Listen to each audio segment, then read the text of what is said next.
Having said that, ওই হায়দ্রাবাদ ইউনিভার্সিটির কিছু ইয়াং ফ্যাকাল্টিজ আছে যাদের সঙ্গে আমাদের আলাপ হচ্ছিল। তো বিশেষ করে মঞ্জারি কিরণ, শি ওয়াজ ভেরি গুড। আরেকজন ছেলে ছিল আমাদের থেকে একটু বড় আর কি, এর নামটা ভুলে যাচ্ছি। যাই হোক, এনিওয়ে আমরা আমরা স্টার্ট করি। হ্যাঁ, আমাদের সময় এমনি নেই বেশি আজকে। ওকে, তো স্পেকট্রোফ্লুরিমেট্রি। হ্যাঁ, আমরা আমরা I hope all of you can see the slides. Okay, তো লেটস স্টার্ট। স্পেকট্রো, কি হচ্ছে রে বাবা? এই দেখা যাচ্ছে, পড়া যাচ্ছে? পড়ো তো, কি লেখা আছে কেউ একজন? A hot A body that hot emits হ্যাঁ, body ঠিক radiation. আছে, that emits ঠিক আছে, radiation. ঠিক আছে। হ্যাঁ, a hot body that emits radiation due to its high temperature is said to be incandescent. হ্যাঁ, all other forms of light emission are called luminescent. তার মানে তোমাদের বাড়িতে, কারোর বাড়িতে যদি এখনো পুরোনো দিনের কাঁচের বাল্ব লাগানো থাকে, সেইটা হচ্ছে কি kind of ইনক্যান্ডিসেন্ট। Okay, tungsten filament প্রচুর হিট হয়ে গেল, গিয়েও এমিশন এমিট করতে শুরু করলো, রেডিয়েশন। ঠিক আছে, tungsten filament got heated and it started emitting the radiation that is called incandescent. যে কোনো অন্য ধরনের লাইট এমিশন হচ্ছে গিয়ে লুমিনিসেন্স। ঠিক আছে, all forms of luminescence involve loss of energy. তাহলে যদি আমার লুমিনিসেন্সটাকে, মানে এই লাইট এমিশনটাকে কন্টিনিউয়াস করতে হয়, তাহলে কিন্তু আমাকে কোথাও থেকে একটা এনার্জি দিতে হবে। সোজা কথা হচ্ছে, এই যে excitation from ground state to higher state, এটা করার একটাই কারণ, যে যখনই এমিশন হচ্ছে তখনই একটা লস অফ এনার্জি হচ্ছে, loss of energy in the form of light. মানে এক্সাইটেড স্টেট থেকে গ্রাউন্ড স্টেটে আসছে, it's losing energy in the form of light. But এই যে এক্সাইটেড স্টেট থেকে গ্রাউন্ড স্টেটে আসার ব্যাপারটা যেটা, that can only continue till you provide the energy so that it can be transferred from the ground state to the excited state. Ground স্টেটের থেকে excited স্টেটে ট্রান্সফার করা যাবে, তবেই কিন্তু ওটা এক্সাইটেড স্টেটের থেকে আবার গ্রাউন্ড স্টেটে আসবে। ফলে সব ধরনের লুমিনিসেন্সই কিন্তু আমাদের এনার্জি দরকার। ডিফারেন্ট টাইপস অফ লুমিনিসেন্স দেওয়া আছে, এটা দেখে নিও, আমি সময় বেশি নষ্ট করবো না। ফ্লুরোসেন্স কখন? যখন তুমি যে এক্সটার্নাল এনার্জিটা সাপ্লাই করছো, যে এক্সটার্নাল এনার্জিটা সাপ্লাই করছো, যে এক্সটার্নাল এনার্জির উপর বেস করে ওটা এক্সাইটেড স্টেটে যাচ্ছে, দিয়ে তারপরে গ্রাউন্ড স্টেটে চলে আসছে, সেইটা ইনফ্রারেড, ভিজিবল বা ইউভি রেডিয়েশনের মাধ্যমে সাপ্লাই করছো। Mostly UV and visible. ঠিক আছে, মোস্টলি ইউভি অ্যান্ড ভিজিবল, এই রেডিয়েশনের মাধ্যমে যখন তুমি এক্সটার্নাল এনার্জিটা সাপ্লাই করছো, ঠিক আছে, তখন যে ফেনোমেননটা দেখা যাচ্ছে, দ্যাট ইজ কল্ড ফ্লুরেসেন্স। তো আমি এখানে একটা জিনিস আগেই বলে দিই। দেখো, তোমরা অ্যাবজর্পশন স্পেকট্রোস্কোপি দেখেছো। ঠিক আছে, অ্যাবজর্পশন স্পেকট্রোস্কোপিতে দেখেছো যে বিভিন্ন মলিকিউল বা কালার্ড কমপ্লেক্স বলো বা প্রোটিন বলো, কিছু নির্দিষ্ট ওয়েভলেংথের লাইট অ্যাবজর্ব করে। তো ফ্লুরোসেন্সেরও যে এক্সাইটেশন স্পেকট্রামটা, suppose you are taking a molecule X, you are doing a study of absorption spectroscopy with the molecule X. ঠিক আছে, তাহলে ফ্লুরোসেন্সেরও যে স্পেকট্রামটা, হ্যাঁ, ফ্লুরোসেন্স স্পেকট্রাম যেটা তুমি দেখতে পাবে আর কি, excitation spectrum, that is not much different from the absorption spectrum. মানে ইউভি ভিজিবল স্পেকট্রোস্কোপিতে তুমি যে অ্যাবজর্পশন স্পেকট্রামটা দেখেছো, তার থেকে ফ্লুরোসেন্সের যে এক্সাইটেশন স্পেকট্রাম, সেটা কিন্তু খুব একটা পার্থক্য নেই। ফর ইনস্ট্যান্স, তুমি যখন একটা প্রোটিন নিয়েছো, একটা ধরো বিএসএ নিয়েছো, তাহলে অ্যাবজর্পশন স্পেকট্রামে তুমি কোন ওয়েভলেংথে দেখতে পাচ্ছ? মেনলি ম্যাক্সিমাম অ্যাবজর্বেন্স কোন ওয়েভলেংথে দেখা যাচ্ছে? Suppose you have taken BSA. Now, lambda max with respect to absorption. ঠিক আছে, আমরা স্পেকট্রোফটোমিটারে যখন মেজার করছি, তখন কোন ওয়েভলেংথে দেখা যাচ্ছে? 530 nanometer. 530 ন্যানোমিটার। একটা প্রোটিনের অ্যাবজর্পশন ম্যাক্সিমাম কোন 280। ওয়েভলেংথ? 280, অফকোর্স 280। ঠিক আছে, অফকোর্স 280। ওকে, 280 ন্যানোমিটার। তাহলে এইবার যদি যখন তুমি ফ্লুরোসেন্স স্টাডি করবে, দেখবে ওই এক্সাইটেশনটা কিন্তু ওই 275 280 ওই জায়গাতেই কিন্তু ম্যাক্সিমাম এক্সাইটেশন ওয়েভলেংথটা রাখতে হবে, কারণ টাইরোসিন ট্রিপ্টোফ্যান ওই জায়গাতেই ম্যাক্সিমাম অ্যাবজর্ব করে। এবং দোজ আর দ্য ইন্ট্রিনসিক ফ্লুরোফোর্স, যারা ওই জায়গায় অ্যাবজর্ব করে, টাইরোসিন বোধহয় ফ্লুরোসেন্সের এমিশন ম্যাক্সিমাম দেয় 305, 303 থেকে 305। আর ট্রিপ্টোফ্যানটা ওরকম না, ট্রিপ্টোফ্যানটা হচ্ছে ওটা কি এনভায়রনমেন্টে আছে, মানে পোলার এনভায়রনমেন্টে থাকলে আলাদা দেবে, অ্যাপোলার এনভায়রনমেন্টে থাকলে আলাদা দেবে। ওটা ওই মোটামুটি 325 থেকে 345 ওই জায়গায় ভ্যারি করে ট্রিপ্টোফ্যানের, আমার যতদূর মনে পড়ছে। ট্রিপ্টোফ্যান যদি অ্যাপোলার এনভায়রনমেন্টে থাকে ও কাছাকাছি দেয় 325, 327, 330 দেয়। ও যদি পোলার এনভায়রনমেন্টে চলে যায়, সলভেন্ট এক্সপোজ হয়ে যায়, তখন আর তো হায়ার ওয়েভলেন্থে দেয়। ঠিক আছে, রেড শিফট হয়ে যায় তখন একটা, মানে ওই 340-45-এ দেয়। তো এই কথাটা আমি এই জন্যই বললাম, তার মানে তুমি যদি সিম্পল ট্রিপ্টোফ্যান ফ্লুরোসেন্স স্টাডি করো, সেখান থেকে কিন্তু তুমি বুঝতে পারবে যে একটা প্রোটিনের ট্রিপ্টোফ্যানটা যে জায়গায় আছে সেই জায়গাটা এক্সপোজ টু দ্য সলভেন্ট, আর সেই জায়গাটা অ্যাপোলার বা হাইড্রোফোবিক এনভায়রনমেন্ট। তার মানে তুমি যদি সিম্পল ট্রিপ্টোফ্যানের ফ্লুরোসেন্স স্টাডি করো, তুমি কিন্তু সেখান থেকে বলতে পারবে যে ট্রিপ্টোফ্যান রেসিডিউটা পোলার এনভায়রনমেন্টে না অ্যাপোলার এনভায়রনমেন্টে। ঠিক আছে, অ্যাকর্ডিংলি ও ফ্লুরোসেন্সের এমিশন ম্যাক্সিমাম কিন্তু দেবে। ওকে, পোলারে থাকলে এক জায়গায়, অ্যাপোলারে থাকলে আরেক জায়গায়। আচ্ছা, তো এইগুলো আমি আগেই বলেছি। ইউজুয়ালি আল্ট্রাভায়োলেট রেডিয়েশন ইউজ করা হয়, সেটা ইলেকট্রনকে এক্সাইট করে। হ্যাঁ, আর after excitation again there is the return to the ground state. ঠিক আছে, তো একটা লোয়ার ওয়েভলেংথে lower energy higher wavelength, lower energy higher ওয়েভলেংথে লাইট এমিট করে। ঠিক আছে, যে ডিভাইস দিয়ে মেজার করা হয় তাদেরকে ফ্লুরোমিটার, ফ্লুরিমিটার বা স্পেকট্রোফ্লুরিমিটার বলা হয়। হ্যাঁ,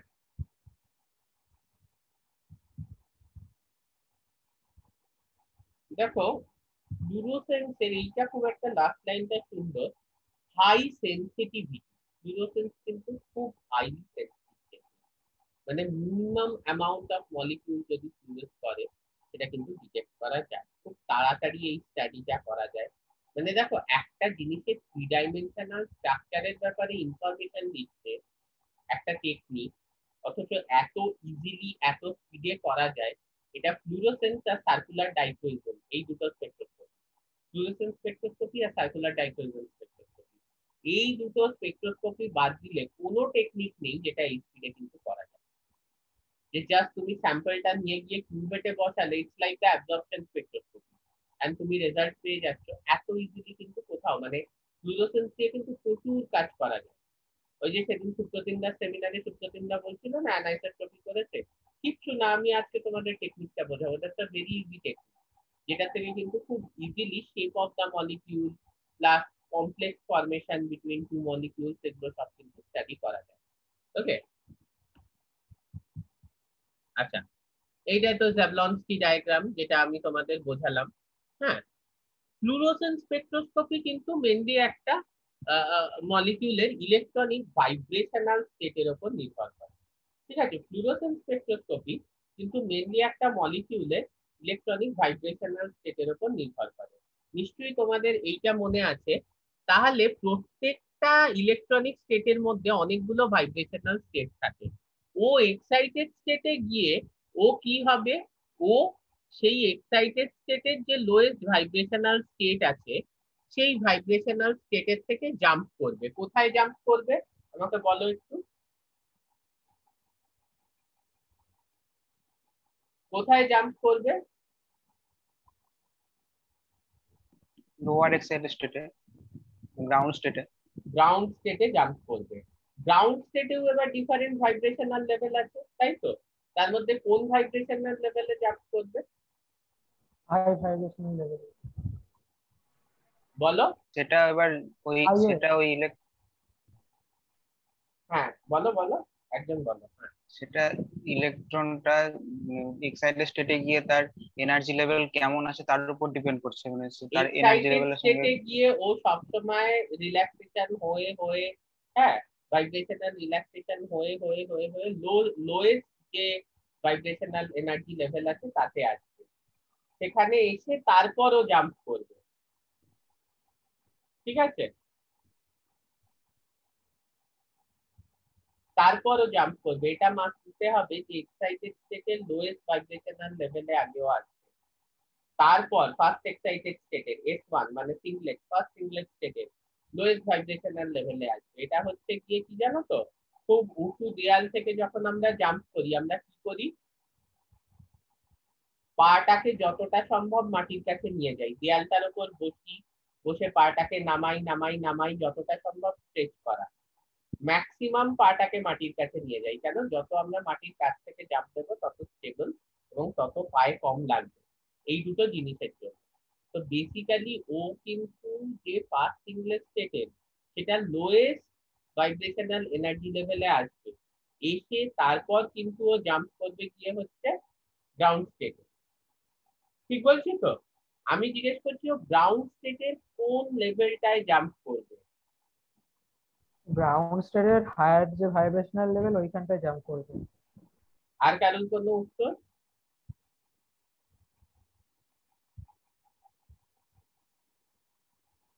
হ্যাঁ, শুভঙ্কর বলেছে গ্রাউন্ড স্টেটের যে হায়ার ভাইব্রেশন লেভেল ওখানে জাম্প করবে। আর কারণ কোনো উত্তর?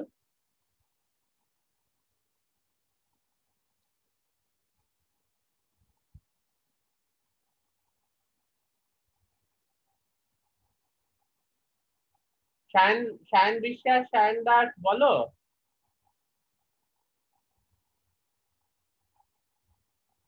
লাস্ট দিনের ভিডিওটা তাহলে কেউ দেখোনি? হ্যাঁ বলো। স্টেবিলিটি পেতে গেলে তো একবারে গ্রাউন্ড স্টেটের লোয়ার লোয়ার নট এনার্জি লেভেলে নেসেসারি, জাম্প ও করতে হবে। যে কোনো ভাইব্রেশনাল লেভেলে জাম্প করতে পারে। ঠিক আছে, ও যে কোনো ভাইব্রেশনাল লেভেলে জাম্প করতে পারে। তোমরা যদি লাস্ট ক্লাসের জ্যাবলন্সকি ডায়াগ্রামটা দেখে থাকো, ইভেন এই জ্যাবলন্সকি ডায়াগ্রামটাও দেখো, তাহলেও তুমি বুঝতে পারবে ও যে কোনো ভাইব্রেশনাল লেভেলে জাম্প করতে পারে। তাহলে এইবার একটা জিনিস মন দিয়ে দেখো, সেটা হচ্ছে ও যখন এই ভাইব্রেশনাল লেভেলে জাম্প করছে তখন যে এনার্জিটা এমিট হচ্ছে, ও যখন এই ভাইব্রেশনাল লেভেলে জাম্প করছে তখন যে এনার্জিটা এমিট হচ্ছে, দুটো কি সেম হবে? আলাদা হবে। আলাদা হবে।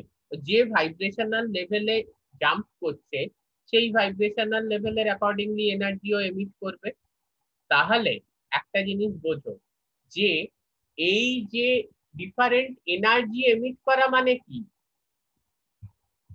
ও যে ভাইব্রেশনাল লেভেলে জাম্প করবে অ্যাকর্ডিংলি ও এনার্জিটা এমিট করবে, তো রিলিজ করবে, তো in the form of ইলেকট্রোফ্লুরোসেন্স।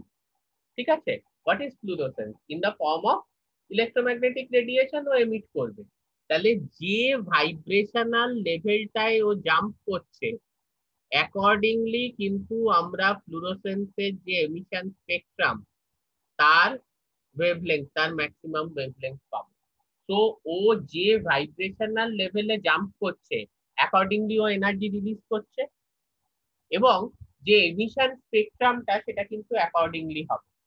For different vibrational level, you can expect different lambda max of fluorescence. Different lambda max of fluorescence for different vibrational levels. Am I right or am I right? তাহলে আমরা একটা ফ্লুরোফোরের different vibrational লেভেলের ব্যাপারে কিন্তু information পেয়ে যাচ্ছি from its emission spectrum. পাচ্ছি তো? That is what. এই যে প্রসেসটা কিছুই না, এগুলো বহুবার পড়েছো।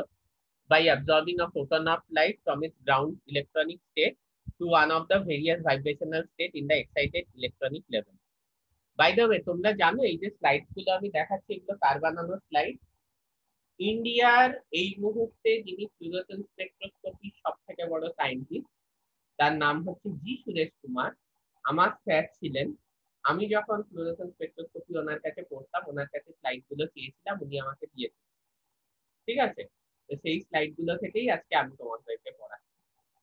এগুলো জি সুরেশ কুমারের নিজের বানানো স্লাইড। আমার স্যার ছিলেন, আমাকে পোস্ট কেমিস্ট্রি কোর্স ওয়ার্কে ইয়ে করিয়েছিলেন, ফ্লুরোসেন্স স্পেকট্রোস্কোপি আর সার্কুলার টাইপ। যাই হোক, সেটা হচ্ছে যে কি ব্যাপারটা হচ্ছে, species is excited by absorbing a photon of light from its ground electronic state to one of the various vibrational state in the excited electronic state. তাহলে excited electronic state যে ডিফারেন্ট ভাইব্রেশনাল স্টেট আছে তার কোনো একটা ও jump করে চলে যাচ্ছে, এবার পলিউশন হচ্ছে, ভাইব্রেশনাল রিল্যাক্সেশন হচ্ছে, এনার্জি লস হচ্ছে, হওয়ার পর কি হচ্ছে, ও এক্সাইটেড ইলেকট্রনিক স্টেটে যে লোয়েস্ট ভাইব্রেশনাল লেভেলটা আছে সেখানে চলে আসে। ও এক্সাইটেড ইলেকট্রনিক স্টেটে যে লোয়েস্ট ভাইব্রেশনাল লেভেলটা আছে সেখানে চলে আসছে। এরপর এই কালো দিয়ে যেটা লেখা মন দিয়ে পড়ো, the molecule then drops down to one of the various vibrational levels of the ground electronic state again, emitting a photon in the process. As the molecule may drop down into any of the several vibrational levels in the ground state, মানে ground স্টেটের যে এতগুলো vibrational level আছে তার যে কোনো একটাই ও drop down করতে পারে, ফলে the emitted photons will have different energies and different frequencies and different wavelengths. The emitted photons will have different energies, different frequencies and different wavelengths. এই ব্যাপারটা যদি কেউ না বুঝে থাকো আমাকে বল।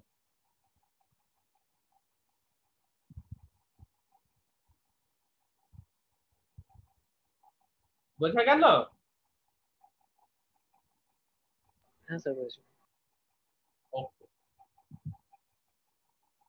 Therefore, এটা পড়ো, by analyzing different frequencies of light emitted, মানে এমিশন স্পেকট্রামের যা যদি আমি অ্যানালাইজ করি তাহলে কি হবে, যে কত ডিফারেন্ট ওয়েভলেংথের লাইট এমিট হচ্ছে আর তাদের যে ডিফারেন্ট ইন্টেন্সিটি, সেখান থেকে আমি ডিফারেন্ট যে ভাইব্রেশনাল লেভেলস গুলো আছে আমার ফ্লোরোফোরের গ্রাউন্ড স্টেটে, সেটার ব্যাপারে কিন্তু আমি আইডিয়া পেয়ে যাচ্ছি খুব ইজি। এবার একটু আমরা দেখি, খুব সিম্পল একটা ব্যাপার, ঠিক আছে? তোমাদের আমি দিয়ে দিয়েছি ইনস্ট্রুমেন্টেশন, এগুলো আমি বারবার এক জিনিস বলবো না। এক্সাইটেশন সোর্স কি কি ল্যাম্প হতে পারে, এর আগের যে প্রেজেন্টেশনটা আছে দেয়া আছে কোন ল্যাম্পের কি ক্যারেক্টারিস্টিক করে নি, ওটা মুখস্থ জিনিস আমার বলে লাভ নেই। আগের ফ্লুরোসেন্সের একটা দিয়েছি তো, স্লাইডের লিংক দিয়েছি তো পিপিটি, ওতে কি কি ল্যাম্প হতে পারে দেয়া আছে। ঠিক আছে, একটা জেনন ল্যাম্প ইউজ করলাম 150 ওয়াটে, কেন, এটা পুরো ইউভি ভিজিবল রেঞ্জ ক্যারি করে, মোস্ট ইজি, আর কিছুর জন্যই না, কারণ ফ্লুরিমিটারের বাল্ব বারবার খারাপ হয় এবং সেই বাল্বটা খুব ইজিলি রিপ্লেস করা যায়। যার জন্য আমাকে যখন আমি এখানে ঢুকেছিলাম তখন কেউ আমার সঙ্গে একটা মজা করেছিল যে এখানে কি কি ইনস্ট্রুমেন্ট কিনতে হবে, আমি প্লাস ইনস্ট্রুমেন্ট বলেছিলাম একটা ফ্লুরিমিটার, তখন তো আমি জানতাম না যে এখানে মানে কত ফান্ডিং সম্ভবই নয়।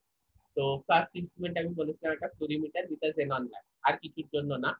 জেনন ল্যাম্পের যেটা ব্যাপার হচ্ছে যে ওটা খুব ইজিলি পাওয়া যায় আর কি কিনতে, তো খুব এজরা স্ট্রিটে গিয়ে কিনে এনে আমরা রিপ্লেস করে। তো যাই হোক, বাদ দাও, but there are other sources as well, সেগুলো দেখে নাও। ব্যাপারটা হচ্ছে কি কি থাকে, একটা এক্সাইটেশন সোর্স, তারপরে একটা এক্সাইটেশন ফিল্টার অর মনোক্রোম্যাটার। এই যে এক্সাইটেশন ফিল্টার বা মনোক্রোম্যাটারটা থাকে, এটার কাজ কি? এইখানে যে এক্সাইটেশন ফিল্টার আর মনোক্রোম্যাটারটা থাকে, এটার কাজ কি কে বলবে আমায়?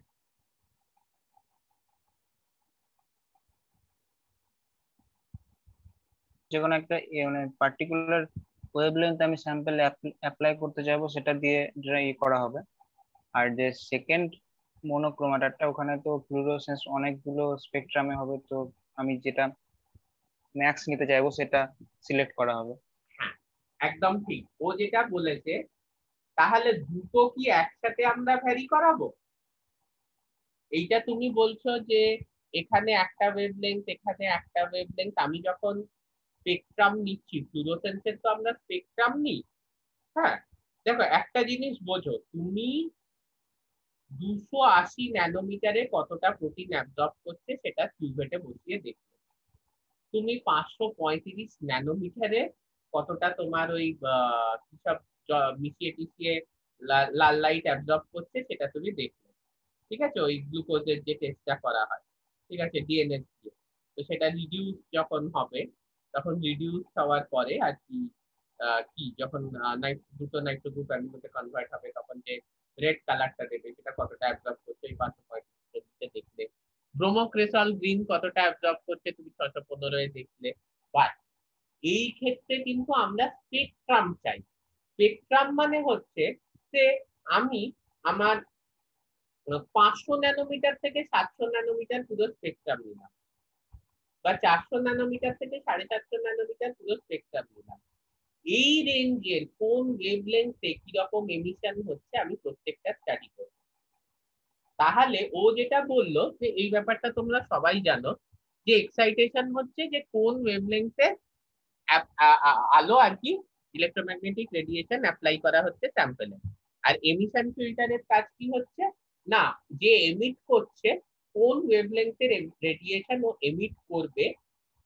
সব অনেক ওয়েভলেংথের রেডিয়েশন এমিট করছে তো 400 থেকে 700 মধ্যে, তার মধ্যে ধরো 550টা হচ্ছে ল্যামডা ম্যাক্স, তাহলে আমি 550 সেট করব, করলে 550-এ ওর এমিশন ইন্টেন্সিটিটা কত আমি স্টাডি করতে পারবো।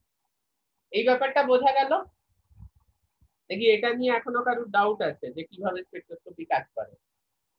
এক্সাইটেশন ফিল্টার বা মনোক্রোমেটার হচ্ছে কোন ওয়েভলেংথে এক্সাইট করা হচ্ছে আমার ফ্লুরোফোরকে, আর এমিশন ফিল্টার বা মনোক্রোমেটার হচ্ছে যে কোন ওয়েভলেংথে আমি ও ম্যাক্সিমাম এমিশন দেখাচ্ছে আর কি, ফ্লুরোসেন্স এমিশন কোন ওয়েভলেংথে ও ম্যাক্সিমাম দেখাচ্ছে।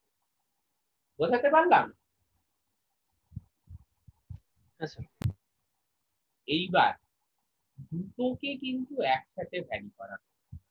যখন আমি এমিশন স্পেকট্রামটা স্টাডি করব, আমি এক্সাইটেশন ফিল্টার বা মনোক্রোম্যাটারকে একটা নির্দিষ্ট ওয়েভলেংথে রাখবো, রেখে আমি এমিশনটা ভ্যারি করব।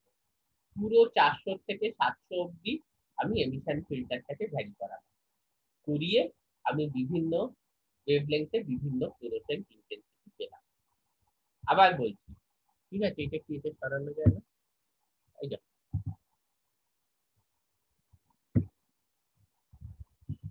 আমি যখন এমিশন স্পেকট্রাম নিচ্ছি, আমি এক্সাইটেশন ফিল্টারটাকে কনস্ট্যান্ট রাখলাম, সে 275। এবার আমি এমিশন ফিল্টারটাকে সে 300 থেকে 500 ভ্যারি করাই। 300 এ কতটা ইন্টেন্সিটি, 301, 302, 304, এরকম তুমি একটা রেঞ্জ পাবে। তুমি 1, 2, 3, 4 করে নাও ভ্যারি করাতে পারো। তুমি 2, 4, 8, 10 ইউজুয়ালি আমরা সেটাই করি। নালে ওই যে এমিশন স্পেকট্রামটা দিতে অনেকক্ষণ সময় লাগে। কারণ যদি তুমি খুব ফাস্ট করো 50 ন্যানোমিটার পার মিনিট, তাহলেও মানে ধরো তোমার একটা 300 থেকে 500 ন্যানোমিটারের স্পেকট্রাম পেতে তোমার লেগে যাবে গিয়ে হচ্ছে 4 মিনিট। ঠিক আছে? ও যে স্ক্যান করবে, ওর স্পিড যদি 50 ন্যানোমিটার পার মিনিট থাকে, তার বেশি দিতে যাও না, মানে তার বেশি দিতে গেলে ইনঅ্যাকিউরেট হয়ে যায়। ঠিক আছে? 50 ন্যানোমিটার ও স্ক্যান করতে পারছে 1 মিনিটে, তাহলে 300 থেকে 500 ন্যানোমিটার ওয়েভলেন্থে ওকে যদি স্ক্যান করতে হয় ফ্লুরোসেন্স ইন্টেন্সিটি, তাহলে ওকে 200 ন্যানোমিটার স্ক্যান করতে হচ্ছে, তার জন্য 4 মিনিট লেগে যাচ্ছে। তো এই ক্ষেত্রে তুমি ওই 301, 302, 304 না করে 302, 304, 308 এইভাবে করলে একটু তাড়াতাড়ি। বাট এমিশন ফিল্টারের কাজটা হচ্ছে যে আমি এবার এমিশন স্পেকট্রাম নিচ্ছি, ফলে এক্সাইটেশন ফিল্টারটাকে একটা পার্টিকুলার ভ্যালুতে রেখে এমিশনটাকে আমি ভ্যারি করাবো। সেটাই হচ্ছে ফ্লুরোসেন্স স্পেকট্রোস্কোপির মেন কাজ। 300 থেকে 500 আমি ঘোরালাম, 301-এ কত, 302-তে কত, 303-এ কত, কোনটায় কি ফ্লুরোসেন্স ইন্টেন্সিটি আমি পাচ্ছি আমি স্টাডি করব। ফ্লুরোসেন্স ইন্টেন্সিটি সবসময় আরবিট্রারি ইউনিটে মাপা হয়।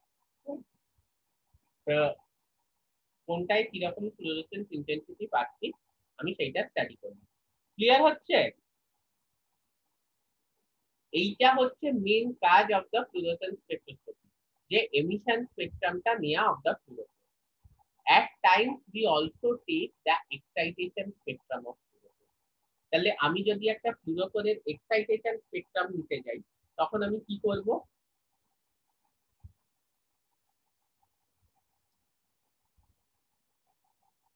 হ্যাঁ, আমি যদি একটা ফ্লুরোফোরের এক্সাইটেশন স্পেকট্রাম নিতে যাই, তখন আমি কি করব? যে কোনো একটা ওয়েভলেন্থ কে ফিক্স করতে হবে, এক্সাইটেশন ওয়েভলেন্থ কে, তারপর তার আমি এতক্ষণ যখন এমিশন স্পেকট্রাম নিচ্ছিলাম তখন আমি এক্সাইটেশন ওয়েভলেংথ কে ফিক্স রেখেছিলাম। হ্যাঁ, এক্সাইটেশন ওয়েভলেংথ কে ফিক্স রেখেছিলাম, এবং আমি এমিশন যে ওয়েভলেংথ আছে সেটাকে ভ্যারি করালাম 300 থেকে 500। This is what we actually do in fluorescence spectroscopy. তোমরা যখন ভবিষ্যতে ফ্লুরোসেন্স এক্সপেরিমেন্ট করবে, তোমরা এক্স্যাক্টলি এটা করবে। You will take a molecule with a fluorophore, you will uh, take a protein with a fluorophore or itself a fluorophore, you will fix the excitation wavelength say at 300 nanometer R emission তুমি 350 থেকে 550 nanometre নিয়ে দেখলে কোন particular ওয়েভলেংথে emission intensity maximum, তারপর কোনটা আস্তে আস্তে কমছে fluorescence intensity এটা দেখবে। তো this is the emission spectrum. এই কাজটা তুমি করবে কি হচ্ছে ফ্লুরোসেন্স স্পেকট্রোস্কোপি যখন করবে। বাট আমার যদি একটা নতুন ফ্লুরোফোর আছে, তার আমার এক্সাইটেশন স্পেকট্রাম আমাকে নিতে হয়, তখন আমি কি করব?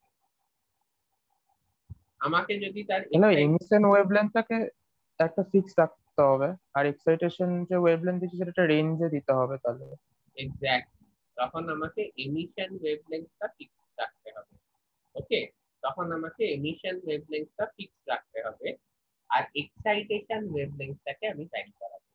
এমিশন ওয়েভলেংথটা will be equal to the emission maximum of that fluorophore.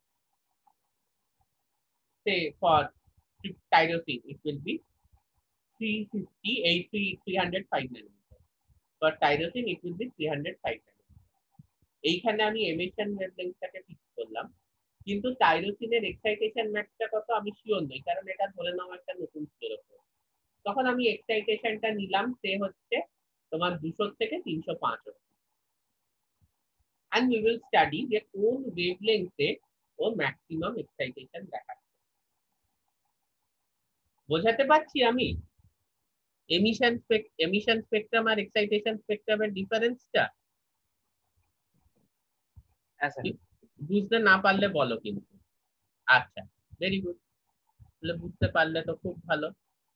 এবার হচ্ছে গিয়ে যে আমি কেন ফ্লুরোসেন্সটা 90 ডিগ্রিতে মেজার করি। হ্যাঁ, আমরা তো যেটা লাস্ট দিন শুভঙ্কর বোধহয় বললো যে অন্যান্য স্পেকট্রোস্কোপির ক্ষেত্রে তো 180 ডিগ্রিতে মেজার করি। দেখো, ফ্লুরোসেন্স আর অ্যাবজর্পশন এই দুটোর মধ্যে কিন্তু ডিফারেন্স।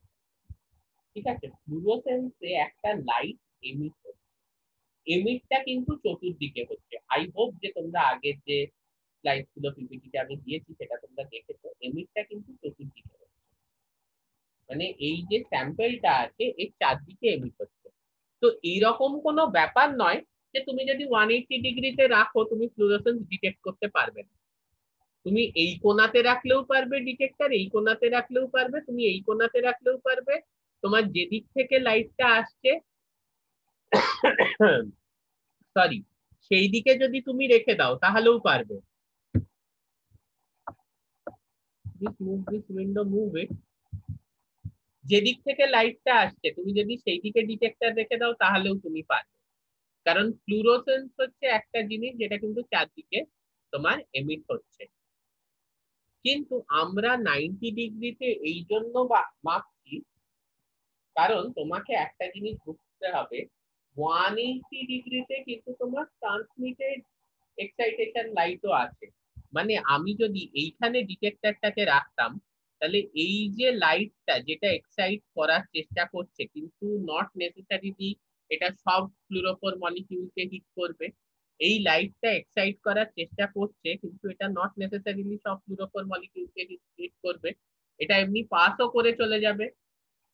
সিম্পল ট্রান্সমিটেড লাইট এদিক থেকে এক্সাইটেশনের জন্য পাঠানো হলো, কাউকে হিট না করে ট্রান্সমিটেড হয়ে গেল, সেটা কিন্তু ডিটেক্টেড হয়ে যাবে ফ্লুরোসেন্স ডিটেক্টর দ্বারা।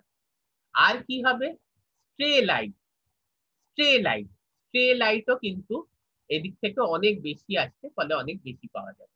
কেন না, এক্সাইটেশন লাইটটা তো এইদিকে, যতই আমি মনোক্রোম্যাটার ইউজ করে থাকি, but this is the light source, ফলে এটার 180 তে স্ট্রে লাইট অনেক বেশি থাকবে।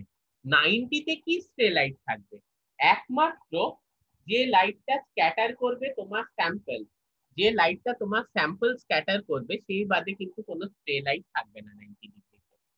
180 ডিগ্রিতে যেহেতু লাইট সোর্সটাই এইদিকে, তাহলে 180 ডিগ্রিতে এখান থেকে কিন্তু অনেক স্ট্রে লাইট এইদিকে চলে আসবে, এইদিকে আসবে না। এইদিকে হচ্ছে একমাত্র ফ্লুরোসেন্স লাইট ছাড়া আর কি লাইট থাকবে, যে যদি কোনো লাইট ফ্লুরোসেন্স লাইট নয়, এমনি তোমার স্যাম্পল সেটাকে স্ক্যাটার করে দিয়েছে 90 ডিগ্রিতে, তাহলে সেই লাইটটা কিন্তু এইদিকে ডিটেক্টরে চলে আসবে, যার জন্য ট্রান্সমিটেড এক্সাইটেশন ওয়েভলেংথ এবং স্ট্রে লাইট এই দুটোর ইন্টারফিয়ারেন্স 180 ডিগ্রিতে অত্যন্ত বেশি হয়, সেইটি অত ম্যাটার করে না তোমার যখন তুমি অ্যাবজর্পশন স্পেকট্রোস্কোপি করছো, কারণ তুমি অ্যাবজর্পশন ম্যাক্সিমামটা জানো, সেই ওয়েভলেন্থে কটা ফোটন কমে গেছে এইটা তোমার অ্যাবজর্পশন স্পেকট্রোস্কোপিতে দেখা উচিত, কিন্তু ফ্লুরোসেন্সে কিন্তু তা নয়। ফ্লুরোসেন্সে একটা নতুন ফেনোমেননের দ্বারা তুমি একটা পুরো স্পেকট্রাম ডিজাইন করছো, সেখানে you are not measuring the decrease in the intensity or decrease in the number of photons at a particular wavelength. এটা তুমি ফ্লুরোসেন্সে কিন্তু মাপছো না, এটা তুমি অ্যাবজর্পশনে মাপছো, ঠিক আছে? তো এখানে কিন্তু you are measuring something different. বা তুমি যদি বলো যে আপনি অ্যাবজর্পশনের সাথে কেন কম্পেয়ার করছেন, আপনি এমিশনের সঙ্গে কম্পেয়ার করে দেখান, ওকে, ফ্লেম ফটোমেট্রি বা অ্যাটমিক এমিশন স্পেকট্রোস্কোপি, সেখানে মাত্র একটা নির্দিষ্ট ওয়েভলেন্থে 589 ন্যানোমিটার এই ওয়েভলেন্থের কোনো লাইট পাচ্ছ কিনা, এই ওয়েভলেন্থের লাইট পেলে সোডিয়াম। তো এটা একটা এমিশন স্পেকট্রোস্কোপি যেখানে তুমি শুধু স্টাডি করছো যে একটা পার্টিকুলার ওয়েভলেন্থের লাইট তুমি পাচ্ছ কিনা। তুমি যদি সেই ওয়েভলেন্থের লাইট পাও তার মানে হচ্ছে যে সেইখানে তোমার সোডিয়াম আছে। That is very very much different from fluorescence spectroscopy, কারণ এখানে তোমার ফ্লুরোসেন্সের পুরো স্পেকট্রামটা বানাতে হবে। It is not like that যে তুমি শুধু 579 বা 589 ন্যানোমিটারের ফ্লুরোসেন্স পাচ্ছ কিনা। তুমি যদি সেটা পাও that means nothing, that means nothing.